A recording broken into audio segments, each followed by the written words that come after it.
يا شباب، احنا النهارده هنتكلم عن العمليات الحسابية في الدار. والعمليات الحسابية دي مهمة جدا في دارت وهنستخدمها كتير قوي. طيب يا عبد الرحمن، هو ايه اصلا العمليات الحسابية عندي؟ العمليات الحسابية عندي هي اول حاجة عندنا البلس اللي هي ازاي. طب بنستخدمها ازاي؟ تعال اديكم مثال بسيط كده.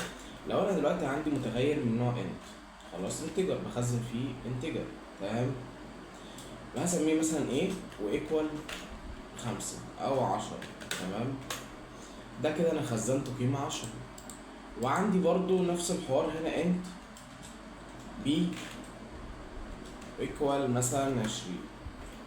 فانا عايز اعمل عملية حسابية، تمام، اجمع A زائد B. فهاجي مثلا في البرنت واقول لي ال A زائد ال B، تمام، وقول لي انت هتعمل ايه، تمام. او ممكن بدل الحركة ديت لا انا اعمل حركة افضل منها. ممكن اعمل انت C بإيكوال ال A زائد ال B والسيمي كولن، تمام. واجي هنا واقول له اطبع لي السي بس، خلاص. ونعمل كده رن ونشوف ايه اللي هيطلع لنا. هيطلع لنا ال A زائد المفروض 30، او طلع لنا 30. دي اول عملية حسابية عندنا. طيب تاني عملية حسابية عندنا اللي هي الماينس اللي هو الناقص.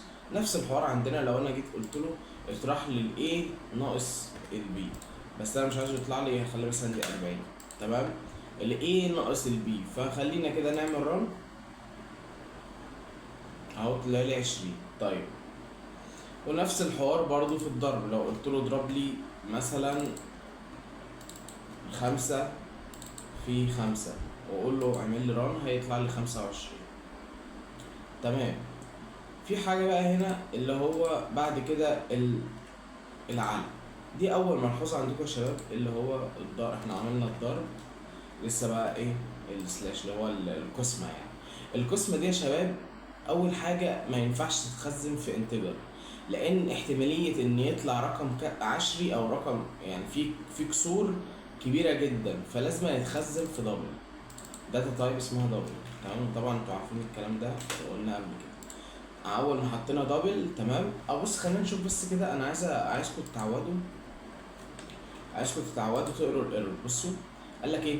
a value of type double can't be assigned to a variable of type int. يعني انت مخزن التايب بتاعك انت وهو المفروض يبقى دبل، لان في احتماليه انه يطلع قيمه كسريه.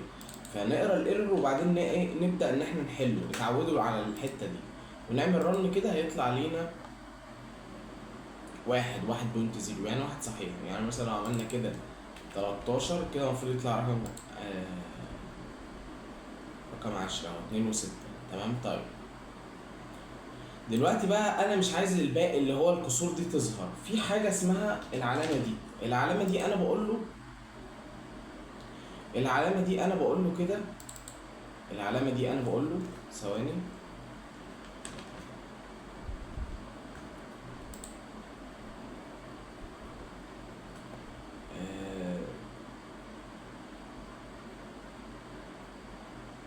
هو بيقول لي ان انت مخزن الحاجه في دبل.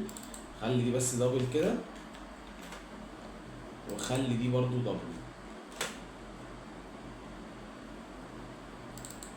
وخلي دي ال، تمام. ولو سيبنا دي انت على فكره زي ما هي كانت هتبقى زي الفل. هو بس بيقول لي ان كده هيطلع لي رقم صحيح. يعني بص انا كده بشيل الرقم الكسر ده، فهو بيقول لي ان كده هيطلع لك رقم صحيح. فالطبيعي ان انت تخزنه في انتجر، تمام. لو انا جيت دلوقتي كده المفروض ان هو يطلع الرقم 10 تلاقي الاثنين بس. المفروض هو 2 و6، هو شال ال6، تمام. فعشان كده هو طلب مني ان انا اغير الدبل بانتجر، تمام. طيب نيجي بقى لجزئيه مهمه جدا انا عايزكم تعرفوها، وهو اللي هو باقي الاسم. طب يا جماعه، هو المفروض هنا المودلز ده مثلا انا دلوقتي المودلز ده انا بقول له هات لي باقي الاسم. فالمفروض ده مثلا 10، تمام، وده 3. فانا كده بقول له هي ال10 فيها كام 3، تمام. فهو المفروض بيقول لي ال10 فيها كام 3. المفروض هي فيها 3 تلاتات، تمام، وهتبقى 1 اهو. بقى 1 يعني 3 و3 و3 كده 9، تمام كده مش هينفع يبقى فيه 3 كمان، فهيتبقى 1/10. هو ده الباقي الاسم اللي هو المودلز.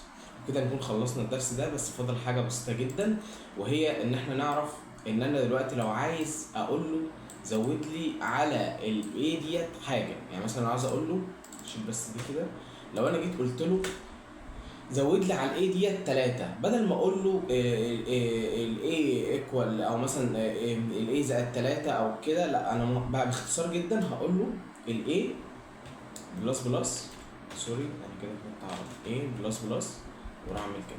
كده انا قلت له زود لي 1، ماشي، زود لي 1 على بلس بلس، دي معناها ان انا زود لي 1، وهقول له اطبع لي مثلا ايه، وهقول له رن. كده المفروض يبقى 11 اهو.